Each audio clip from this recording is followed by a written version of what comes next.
এবার দোলের দুদিন আগে থেকে শুরু করে দিয়েছিলাম দোলের প্রস্তুতি, কারণ এবার রাইয়ের প্রথম দোল খেলা। আর তাই কোমর বেঁধে নেমে পড়েছিলাম ওর জন্য বেবি সেফ ভেজিটেবল কালার তৈরি করতে। একেবারে সম্পূর্ণ ভেজিটেবলস দিয়েই যে আবির তৈরি করা যায় সেই এক্সপিরিয়েন্সও আমার এই প্রথম। তো ফাইনালি দোলের দিন সেই আবির নিয়েই রাই শুরু করলো ওর দোল খেলা।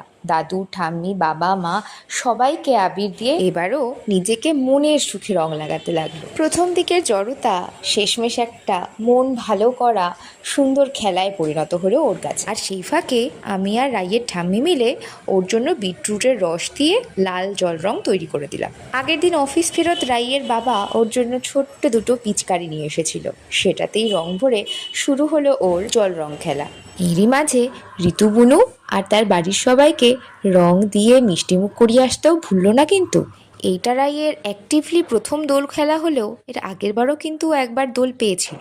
তখন ওকে আমি গুঁড়ো হলুদ আর আটা দিয়ে আবির তৈরি করে দিয়েছিলাম, যদিও ও জানতো না তখন রং খেলা মানে কি হয়। এইবারই প্রথম যখন ওর রং কি হয়, দোল উৎসবের মানে জ্ঞান তো বুঝতে পারলো। রাইয়ের রং খেলা দেখে আমার মনে হচ্ছিল আমার রঙগুলো যেন তৈরি করা সার্থক হয়েছে। রং যখন পিচকারিতে ফুরিয়ে যাচ্ছিল তখন ও ঠিক চলে যাচ্ছিল ওর ঠাম্মির কাছে। সেখানে গিয়ে ঠাম্মির কাছ থেকে আবার রং ভরে এনে সবাইকে রং দিচ্ছিল।